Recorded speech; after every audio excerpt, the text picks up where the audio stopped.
नमस्कार। हमारे साथ अभी जुड़े हैं चतरा पंचायत की पंचायत समिति और खजौली प्रखंड के प्रखंड राजद के अध्यक्ष भाई पप्पू जी। रजनीशपुर में आपकी स्वागत है पप्पू जी। आज तेजस्वी यादव आए हुए थे बावड़ी विधानसभा में, सभा को संबोधित किए हैं, क्या कहेंगे आप इस पे? सबसे पहले आपके चैनल को बहुत बहुत धन्यवाद। और आज जो तेजस्वी यादव का यहाँ पर सभा था बाबूबढ़ी में, हाई स्कूल के मैदान में, तो उस हम इतना देखे कि आज तक जितना भी सभा हुआ था सबसे रिकॉर्ड तोड़ भीड़ यहाँ पर था। और इस बार अरुण कुशवाहा जी बाबूबढ़ी विधानसभा से 99% 1% मतदाताओं के लिए मैं छोड़ता हूँ, वो जीत चुके हैं चुनाव। यहाँ से निश्चित रूप से जीतेंगे, ये मेरा मानना है। तेजस्वी जी का जो वादा है, और वादा विभिन्न तरह का वादा है, तो आप क्या जनता दर्शक को बताना चाहेंगे कि क्या क्या वादा है और कितना % ये सफल होगी? सबसे पहले तेजस्वी जी बोले हैं कि मेरी उम्र कच्ची है लेकिन जुबान पक्की है। 20 वर्षों से राष्ट्रीय जनता दल की सरकार यहाँ पर नहीं है बिहार में। सबसे पहले उनको मौका देंगे तभी तो उनके ऊपर विश्वास करेंगे। और विश्वास इसलिए किया जाना चाहिए कि जब 17 महीना का सरकार नीतीश जी के साथ और तेजस्वी जी का था, तो 17 महीना में जो उन्होंने काम करके दिया था, हम यहीं पर आए हुए थे, यहीं पर वादा किए थे कि 10 लाख सरकारी नौकरी देंगे, और 17 महीना के सरकार में 3 लाख सरकारी नौकरी देने का उन्होंने काम किया। इसीलिए तेजस्वी यादव के बातों पर भरोसा करना पड़ेगा, खास करके नवजुवक को।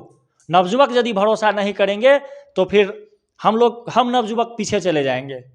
आने वाले 5 साल में हम लोग पीछे चले जाएंगे। नहीं तो इस बार जिस प्रकार से तेजस्वी जी सभा कर रहे हैं, हर एक जगह दौड़ दौड़ करके कह रहे हैं कि हाथ जोड़ करके विनती कर रहे हैं कि एक मौका मिलेगा तेजस्वी को, इसमें भी दम है। एक मौका देना होगा हम युवाओं को, तेजस्वी जी के हाथ में सत्ता देना होगा, तब जाकर के। यदि तेजस्वी जी, हम अभी प्रखंड अध्यक्ष हैं, मैं बोल रहा हूं कि तेजस्वी जी वादा से मुकरेंगे तो फिर हम लोग तो नवजुवक हैं।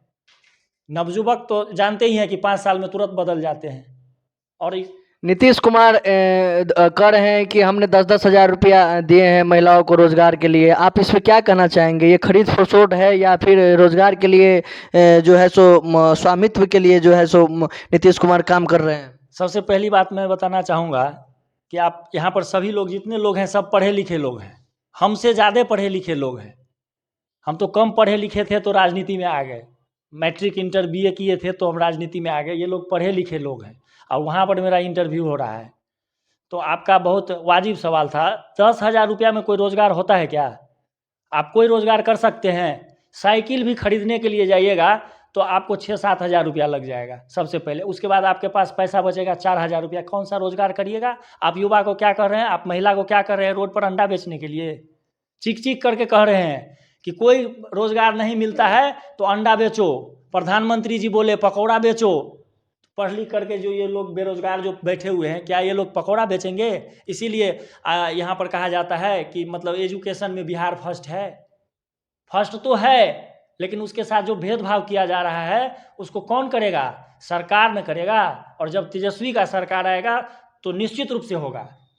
अच्छा पप्पू जी, कहा यह भी जाता है कि जितने भी टीचर ट्रेनिंग किए हुए युवा हैं, वो सब तेजस्वी के समर्थन में इस बार उतरे हैं और BPSC कर के एक 1 ट्री एग्ज़ाम दे के जो अभी रुके हुए हैं, एग्ज़ाम की इंतज़ार कर रहे हैं, उस सब पे आप क्या कहना चाहेंगे? और चूँकि आप पहले भी बता चुके हैं कि हमारे आपके साथ जो साथी हैं वो BPSC क्वालिफाइड लोग हैं, ये भी हैं, पीछे जो आपके पास बैठे हुए हैं वो भी हैं, तो आप इन पे क्या कहना चाहेंगे इन युवाओं के लिए? इस साल 1 लाख वैकेंसी लेना था टीचर का। नीतीश जी क्या बोले? 27,000 वैकेंसी निकालेंगे। भैया आप 27 भी वैकेंसी नहीं निकाले और आचार संहिता लग गया, तो चुनावी जुमला छोड़ने में तो ये लोग है माहिर। और विशेष बात मैं जितना बताऊंगा, जो लोग BPSC कर के बैठे हुए हैं हमारे साथ, आप उनसे भी सवाल कर सकते हैं, उनका भी ओपिनियन जान सकते हैं कि इनके मन में क्या चल रहा है, ये क्या करने जा रहे हैं। इन्हीं से पूछ लीजिए जो करके बैठे हुए हैं। हमारे साथ संतोष जी हैं, ये लोग BPSC क्वालिफाई हैं, और ये लोग आज RJD का झंडा लेकर के जो दौड़ते हैं, इसलिए दौड़ते हैं कि तेजस्वी का सरकार आएगा। जिस प्रकार 17 महीना के लिए सरकार आया था तो 3 लाख रोजगार मिला, नौकरी मिला। इस बार भी इनका सरकार बनेगा तो हम लोगों को नौकरी मिलेगा, वैकेंसी आएगा। इसी पप्पू जी, जैसे कि सुमन कुमार महासेठ जी ने भी कहा है कि पिछले बार विधानसभा का चुनाव में मुख्यमंत्री नहीं बन पाए तेजस्वी यादव, मात्र 12,000 वोटों से जो है सो मुख्यमंत्री नहीं बन पाए, 12,000 वोट इनका कम गए। इस बार क्या लगता है कि इस बार अपार बहुमत से मुख्यमंत्री बनेंगे या फिर इस बार यही स्थिति रहेगा? नहीं, इस बार फासला तो लंबा रहेगा। इस बार फंसने वाले नहीं हैं तेजस्वी जी, और हर जगह उनका नज़र है। जहाँ पर कई जगह पर उम्मीदवार को 12 वोट से हरा दिया गया, पहले जीत घोषित कर दिया गया, उम्मीदवार अबीर लगा रहे हैं, गुलाल लगा रहे हैं, और उधर मैक में अनाउंस हो रहा है कि प्रत्याशी 12 वोट से हार चुके हैं। इस बार कड़ी नज़र है तेजस्वी जी। पप्पू जी, चूंकि कुशवाहा समाज का वोट बैंक मीना कामत का पूरा पकड़ वोट बैंक था, और कहने में ये भी आ रही है कि जो वोटर लिस्ट से इस बार नाम काटा गया है वो हज़ारों की तादाद में लोगों का नाम काटा गया है, और सबसे ज़्यादा अगर किसी समाज का नाम जोड़ा गया है तो मीना कामत जी के द्वारा कुशवाहा समाज के नाम जो है सो ऐड की गई है। तो उस पर आप क्या कहना चाहेंगे कि इस बार त्रिकोणीय लड़ाई बावरी में होगी? नहीं, त्रिकोणीय लड़ाई तो नहीं होगी, एकदम आमने सामने की लड़ाई है। अरुण सिंह बनाम मीना कामत। और रह गई बात कुशवाहा का, तो कुशवाहा जी लोग इस बार मन बना लिए हैं। मैं कई पंचायतों का दौरा किया हूँ अरुण जी के साथ बैठ करके, हर जगह यही आवाज़ है कि चूंकि बाबू बड़ी से देवेंद्र यादव का सुपुत्र आलोक यादव भी उतर चुके हैं जनसुराज से, तो क्या कहेंगे देवेंद्र यादव जी के पार्टी के साथ न रहना, इस पे क्या प्रभाव पड़ेगा? जो क्षेत्रीय पकड़ की नेता है यहाँ की, और इनका जो है सो यहाँ का रहने वाला भी है, और यहाँ का क्षेत्र का उनका बढ़िया पकड़ है जो कहने में आता है, चूंकि वो पहले केंद्रीय मंत्री भी रह चुके। तो उस पर आप क्या कहना चाहेंगे? त्रिकोणीय लड़ाई होगी या फिर आमने सामने की लड़ाई होगी? देखिए, एक समय जब देवेंद्र जी आते थे, बहुत बुजुर्ग हैं, और लालू प्रसाद जी जब आते थे यहीं बाबूबढ़ी में मंच पर बैठते थे, तो देवेंद्र प्रसाद यादव उनके बगल में बैठते थे। उस समय देवेंद्र जी का क्या हैसियत था पूरे बिहार जानता है, मैं क्या बताऊं। लेकिन जहां तक यादव का सवाल है तो लोग एक ही देख रहे हैं ऊपर, तेजस्वी यादव। यहाँ जन स्वराज या क्या कहते हैं देवेंद्र जी के आलोक यादव जी जो हैं, कोई यहाँ पर उनका प्रभाव नहीं है।